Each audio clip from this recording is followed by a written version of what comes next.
ओम श्री परमात्मने नमः। अथ द्वादशोऽध्यायः। एकादश अध्याय के अंत में श्री कृष्ण ने बार बार बल दिया कि अर्जुन, मेरा ये स्वरूप जिसे तूने देखा तेरे सिवाय न पहले कभी देखा गया है और न भविष्य में कोई देख सकेगा। मैं न तप से, न यज्ञ से और न दान से ही देखे जाने को सुलभ हूँ, किंतु अनन्य भक्ति के द्वारा अर्थात मेरे अतिरिक्त अन्यत्र कहीं श्रद्धा बिखरने न पाए, निरंतर तैल धारावत मेरे चिंतन के द्वारा ठीक इसी प्रकार जैसा तूने देखा, मैं प्रत्यक्ष देखने के लिए, तत्व से साक्षात जानने के लिए और प्रवेश करने के लिए भी सुलभ हूँ। अतः अर्जुन, निरंतर मेरा ही चिंतन कर भक्त बन। अर्जुन, तू मेरे ही द्वारा निर्धारित किए गए कर्म को कर, मत परमः, अपितु मेरे परायण होकर कर। अनन्य भक्ति ही उनकी प्राप्ति का माध्यम है। इस पर अर्जुन का प्रश्न स्वाभाविक है कि जो अव्यक्त अक्षर की उपासना करते हैं और जो सगुण आपकी उपासना करते हैं, इन दोनों में श्रेष्ठ कौन है? यहाँ इस प्रश्न को अर्जुन ने तीसरी बार उठाया है। अध्याय 3 में उसने कहा, भगवन, यदि निष्काम कर्मयोग की अपेक्षा सांख्य योग आपको श्रेष्ठ मान्य है, तो आप मुझे भयंकर कर्मों में क्यों लगाते हैं? इस पर श्री कृष्ण ने कहा, अर्जुन, निष्काम कर्म मार्ग अच्छा लगे चाहे ज्ञान मार्ग, दोनों ही दृष्टियों से कर्म तो करना ही पड़ेगा। इतने पर भी जो इंद्रियों को हठ से रोककर मन से विषयों का स्मरण करता है, वो दंभाचारी है, ज्ञानी नहीं। अतः अर्जुन, तू कर्म कर। कौन सा कर्म करे? तो नियतं कुरु कर्मत्वम, निर्धारित किए हुए कर्म को कर। निर्धारित कर्म क्या है?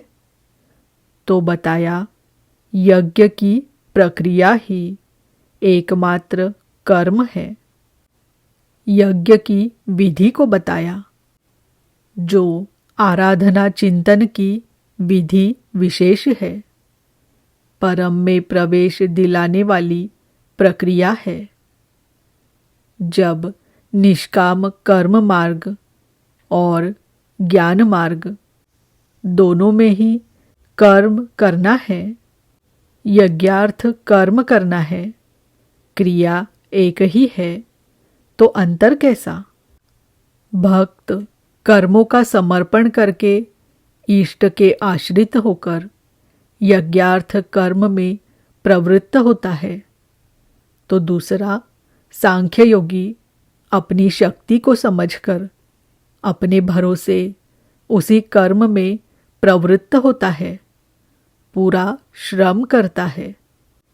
अध्याय 5 में अर्जुन ने पुनः प्रश्न किया, भगवन, आप कभी सांख्य माध्यम से कर्म करने की प्रशंसा करते हैं, तो कभी समर्पण माध्यम से निष्काम कर्मयोग की प्रशंसा करते हैं। इन दोनों में श्रेष्ठ कौन है? यहाँ तक अर्जुन समझ चुका है कि कर्म दोनों दृष्टियों से करना होगा। फिर भी दोनों में श्रेष्ठ मार्ग वो चुनना चाहता है। श्री कृष्ण ने कहा, अर्जुन, दोनों ही दृष्टियों से कर्म में प्रवृत्त होने वाले मुझको ही प्राप्त होते हैं, किंतु सांख्य मार्ग की अपेक्षा निष्काम कर्म मार्ग श्रेष्ठ है। निष्काम कर्मयोग का अनुष्ठान किए बिना न कोई योगी होता है और न ज्ञानी। सांख्य योग दुष्कर है, उसमें कठिनाइयाँ अधिक है। यहाँ तीसरी बार अर्जुन ने यही प्रश्न रखा कि भगवान, आप में अनन्य भक्ति से लगने वाले और अव्यक्त अक्षर की उपासना से सांख्य मार्ग से लगने वाले इन दोनों में श्रेष्ठ कौन है? अर्जुन उवाच एवं सततयुक्ता ये भक्तास्त्वां पर्युपासते ये चाप्यक्षरमव्यक्तं तेषां के योगवित्तमाः। एवं अर्थात इस प्रकार जो अभी अभी आपने विधि बताई है, ठीक इसी विधि के अनुसार अनन्य भक्ति से जो आपकी शरण लेकर आपसे निरंतर संयुक्त होकर आपको भली प्रकार उपासते हैं, और दूसरे जो आपकी शरण न लेकर स्वतंत्र रूप से अपने भरोसे उसी अक्षय और अव्यक्त स्वरूप की उपासना करते हैं जिसमें आप भी स्थित है। इन दोनों प्रकार के भक्तों में अधिक उत्तम योगवेत्ता कौन है? इस पर योगेश्वर श्री कृष्ण ने कहा,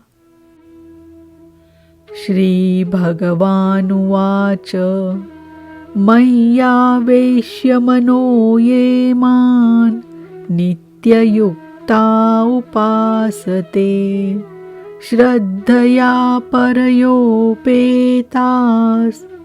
ते मे युक्ततमा मताः। अर्जुन, मुझ में मन को एकाग्र करके निरंतर मुझसे संयुक्त हुए जो भक्तजन परम से संबंध रखने वाली श्रेष्ठ श्रद्धा से युक्त होकर मुझे भजते हैं, वे मुझे योगियों में भी अति उत्तम योगी मान्य हैं।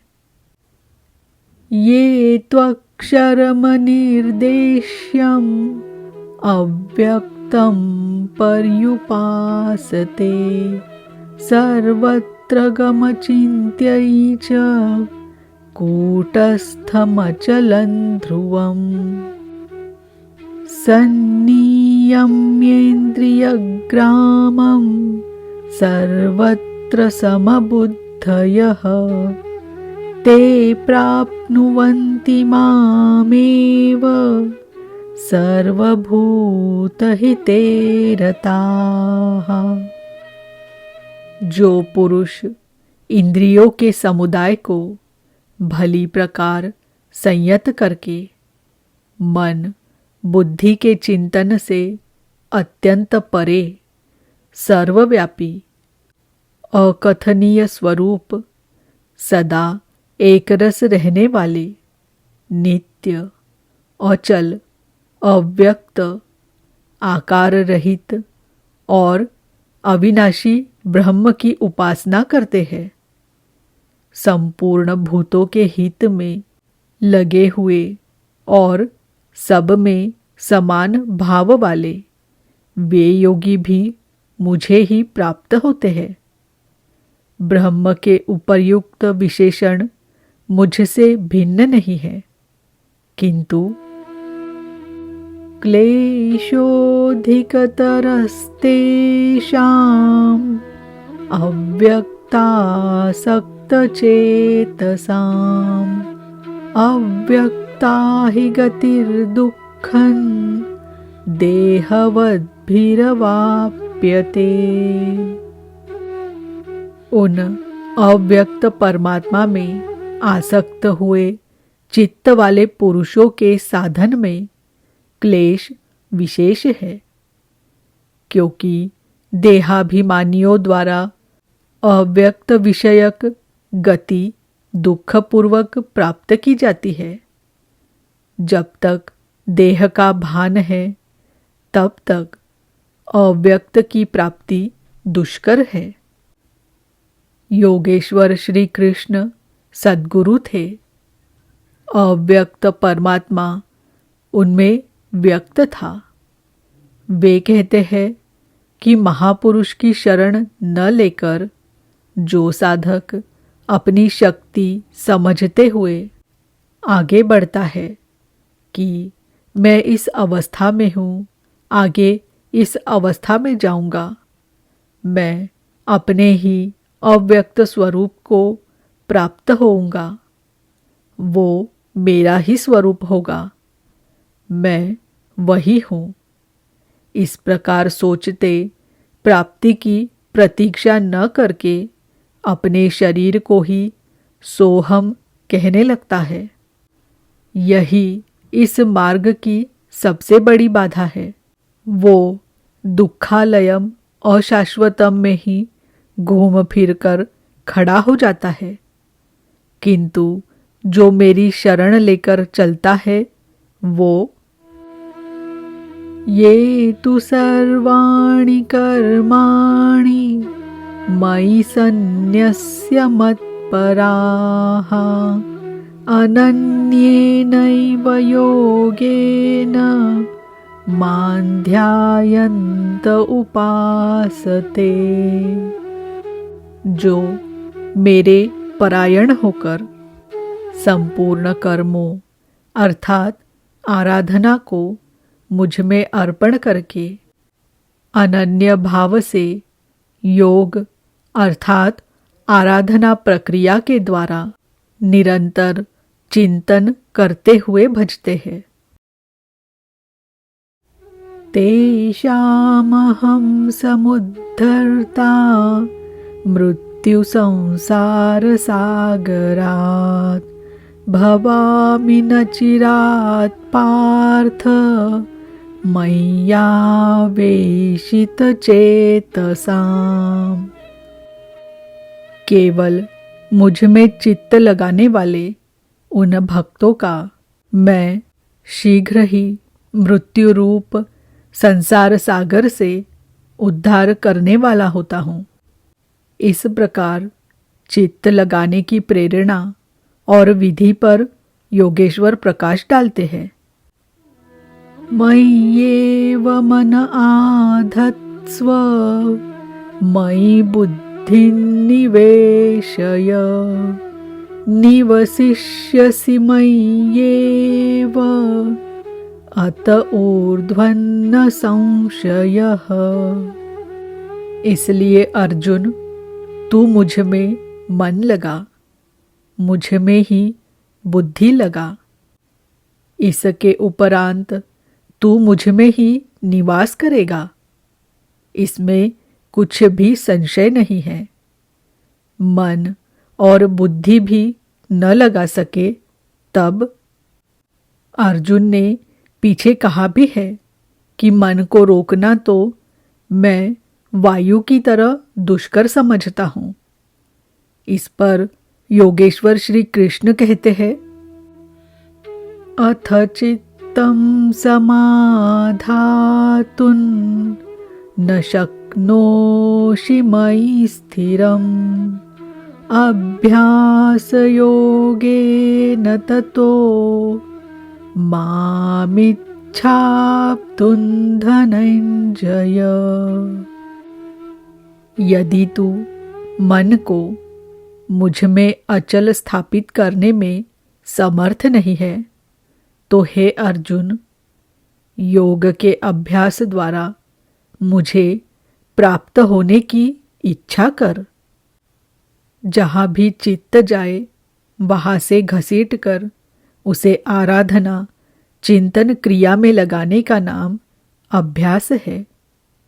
यदि ये भी न कर पाए तो अभ्यासेऽप्यसमर्थोऽसि मत्कर्म परमो भव मदर्थमपि कर्माणि कुर्वन् सिद्धिमवाप्स्यसि।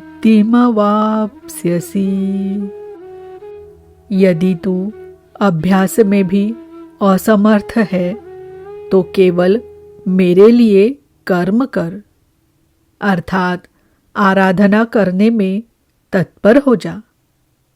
इस प्रकार मेरी प्राप्ति के लिए कर्मों को करता हुआ तू मेरी प्राप्ति रूपी सिद्धि को ही प्राप्त होगा। अर्थात अभ्यास भी पार न लगे तो साधना पथ में लगे भर रहो। अथैतदप्यशक्तोऽसि कर्तुं मद्योगमाश्रितः सर्वकर्मफलत्यागं ततः कुरु यतात्मवान्। यदि इसे भी करने में असमर्थ है तो संपूर्ण कर्मों के फल का त्याग कर, अर्थात लाभ हानि की चिंता छोड़कर मद्योग के आश्रित होकर, अर्थात समर्पण के साथ आत्मवान महापुरुष की शरण में जा। उनसे प्रेरित होकर कर्म स्वतः होने लगेगा। समर्पण के साथ कर्मफल के त्याग का महत्व बताते हुए योगेश्वर श्री कृष्ण कहते हैं, श्रेयो हि ज्ञानमभ्यासात् ज्ञानाध्यानं विशिष्यते ध्यानात् कर्मफलत्यागात् शान्तिरनन्तरम्। केवल चित्त को रोकने के अभ्यास से, ज्ञान मार्ग से कर्म में प्रवृत्त होना श्रेष्ठ है। ज्ञान माध्यम से कर्म को कार्य रूप देने की अपेक्षा ध्यान श्रेष्ठ है, क्योंकि ध्यान में इष्ट रहता ही है। ध्यान से भी संपूर्ण कर्मों के फल का त्याग श्रेष्ठ है, क्योंकि इष्ट के प्रति समर्पण के साथ ही योग पर दृष्टि रखते हुए कर्म फल का त्याग करने से उसके योगक्षेम की जिम्मेदारी इष्ट की हो जाती है। इसलिए इस त्याग से वो तत्काल ही परम शांति को प्राप्त हो जाता है। अभी तक योगेश्वर श्री कृष्ण ने बताया कि अव्यक्त की उपासना करने वाले ज्ञान मार्गी से समर्पण के साथ कर्म करने वाला निष्काम कर्मयोगी श्रेष्ठ है।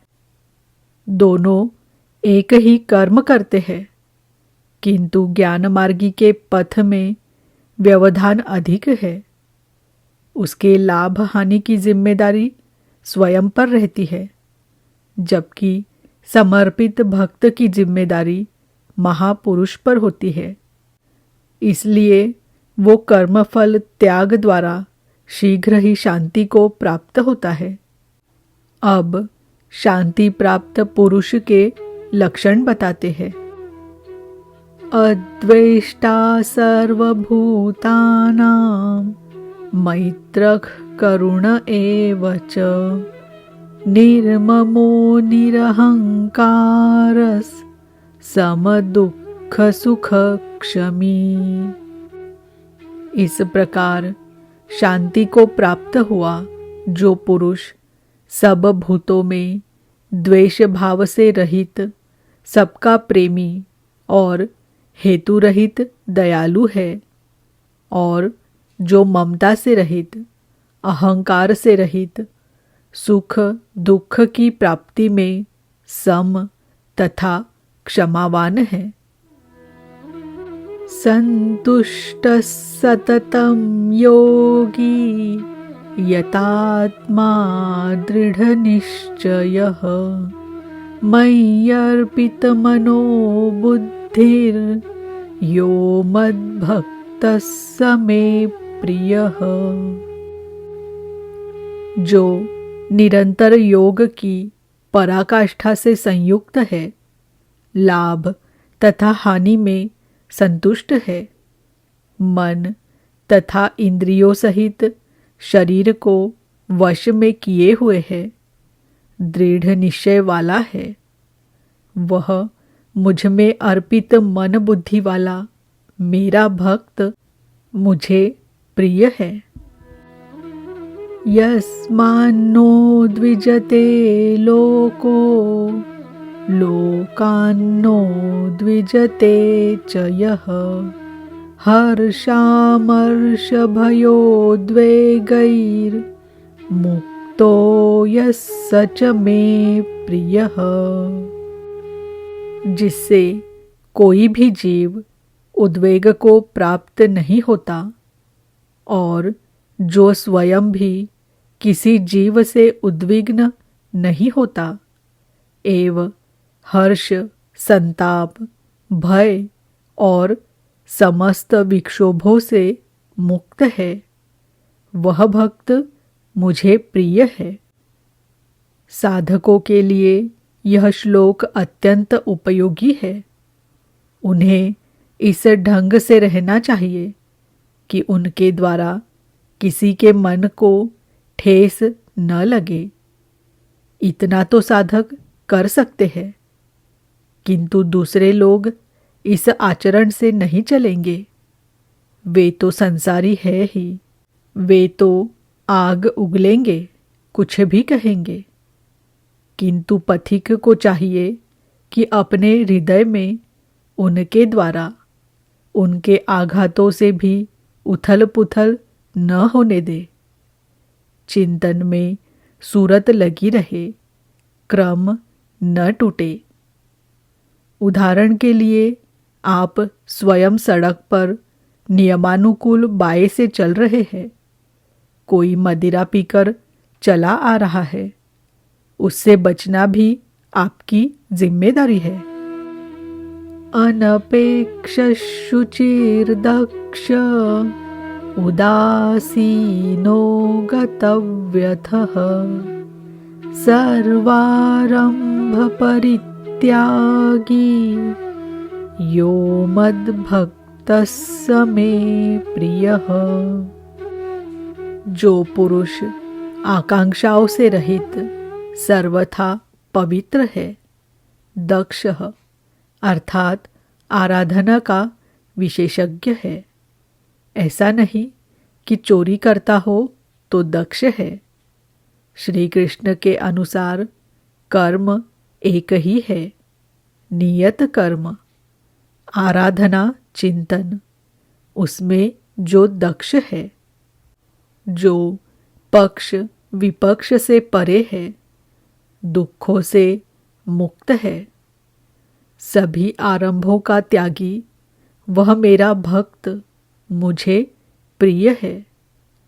करने योग्य कोई क्रिया उसके द्वारा आरंभ होने के लिए शेष नहीं रहती।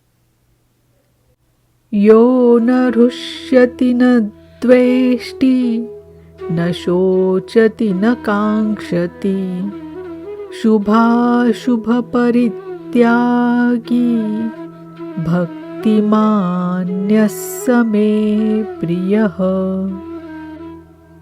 जो न कभी हर्षित होता है, न द्वेष करता है, न शोक करता है, न कामना ही करता है, तथा जो शुभ और अशुभ संपूर्ण कर्मों के फल का त्यागी है, जहाँ कोई शुभ विलग नहीं है, अशुभ शेष नहीं है, भक्ति की इस पराकाष्ठा से युक्त वह पुरुष मुझे प्रिय है। समशत्रौ च मित्रे च तथा मानापमानयोः शीतोष्णसुखदुःखेषु समसंगविवर्जितः।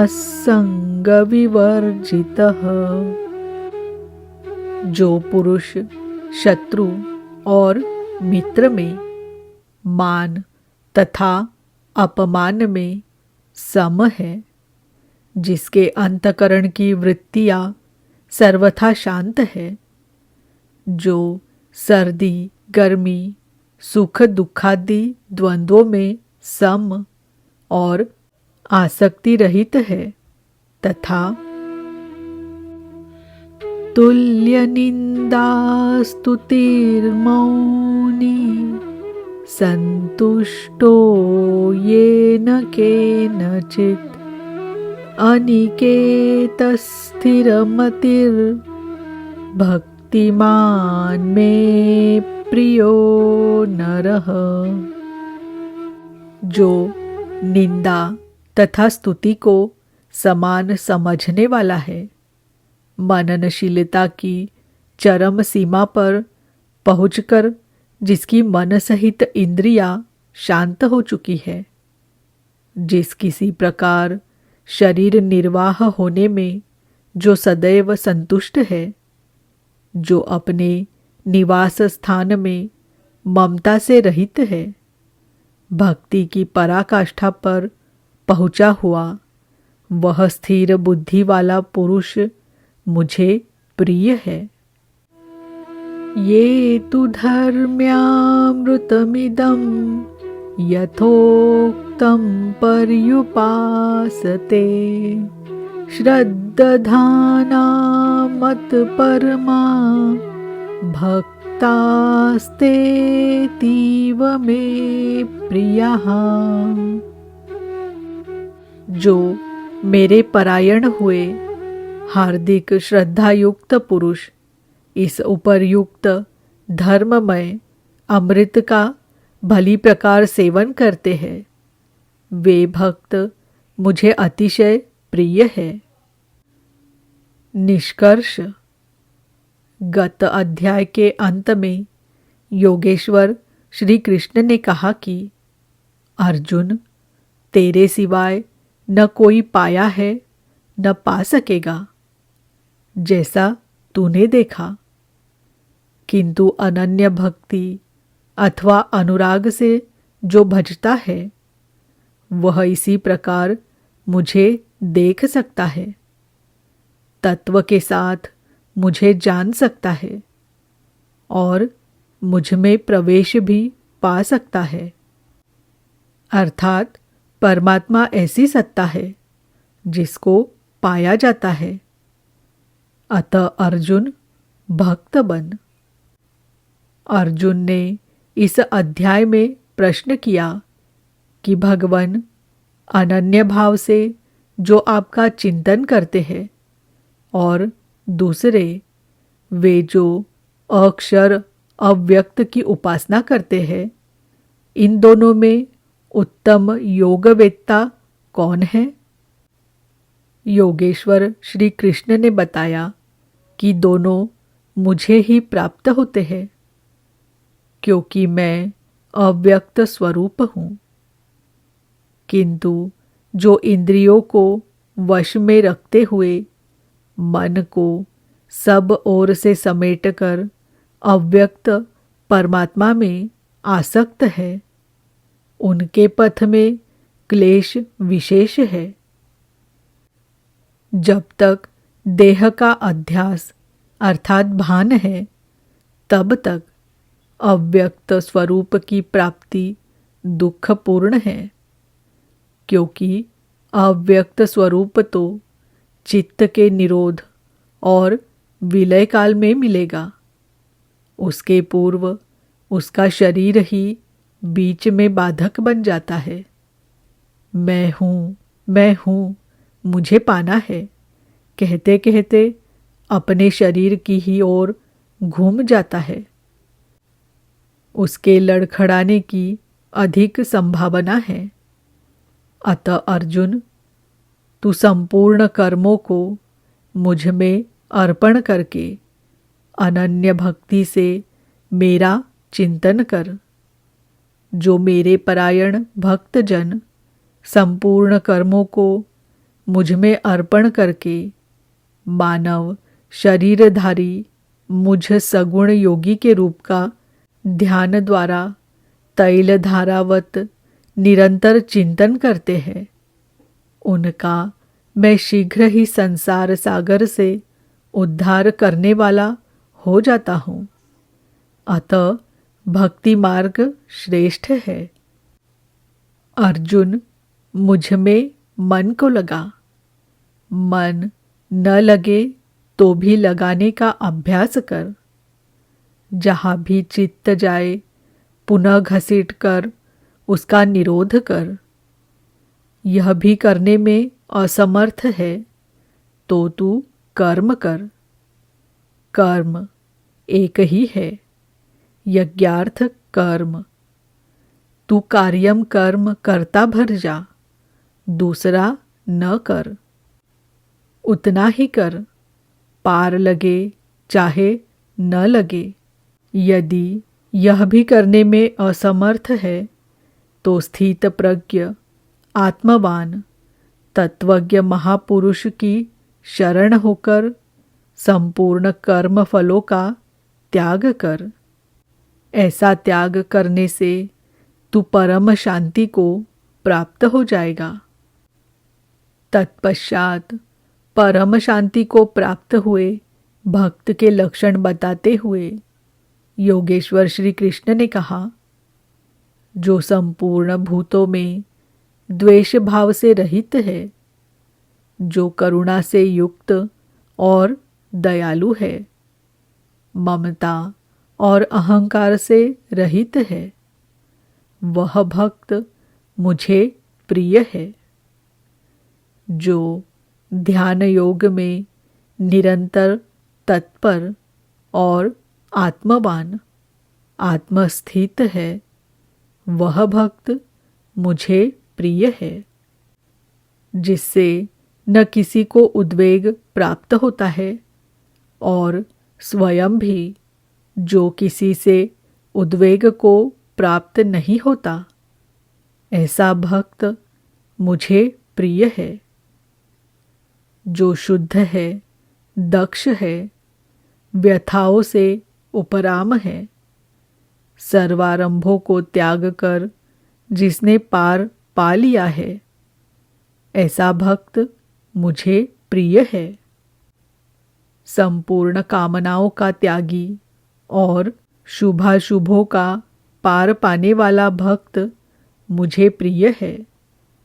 जो निंदा और स्तुति में समान और मौन है, मन सहित जिसकी इंद्रियां शांत और मौन है, जो किसी भी प्रकार शरीर निर्वाह में संतुष्ट और रहने के स्थान में ममता से रहित है, शरीर रक्षा में भी जिसकी आसक्ति नहीं है, ऐसा स्थित प्रज्ञ भक्तिमान पुरुष मुझे प्रिय है। इस प्रकार श्लोक 11 से 19 तक योगेश्वर श्री कृष्ण ने शांति प्राप्त योग युक्त भक्त की रहनी पर प्रकाश डाला, जो साधकों के लिए उपादेय है। अंत में निर्णय देते हुए उन्होंने कहा, अर्जुन, जो मेरे परायण हुए अनन्य श्रद्धा से युक्त पुरुष इस ऊपर कहे हुए धर्ममय अमृत को निष्काम भाव से भली प्रकार आचरण में ढालते हैं, वे भक्त मुझे अतिशय प्रिय है। अतः समर्पण के साथ इस कर्म में प्रवृत्त होना श्रेयतर है, क्योंकि उसके हानि लाभ की जिम्मेदारी वह इष्ट सद्गुरु अपने ऊपर ले लेते हैं। यहाँ श्री कृष्ण ने स्वरूपस्थ महापुरुष के लक्षण बताए उनकी शरण में जाने को कहा और अंत में अपनी शरण में आने की प्रेरणा देकर उन महापुरुषों के समकक्ष अपने को घोषित किया। श्री कृष्ण एक योगी महात्मा थे। इस अध्याय में भक्ति को श्रेष्ठ बताया गया, अतः इस अध्याय का नामकरण भक्ति योग युक्ति संगत है। ओम तत्सदिति श्रीमद्भगवत गीतासूपनिषत्सु ब्रह्म विद्यायां योगशास्त्रे श्रीकृष्णार्जुन संवादे भक्ति योगो नाम 12ोऽध्यायः। हरि ओम तत्सत्।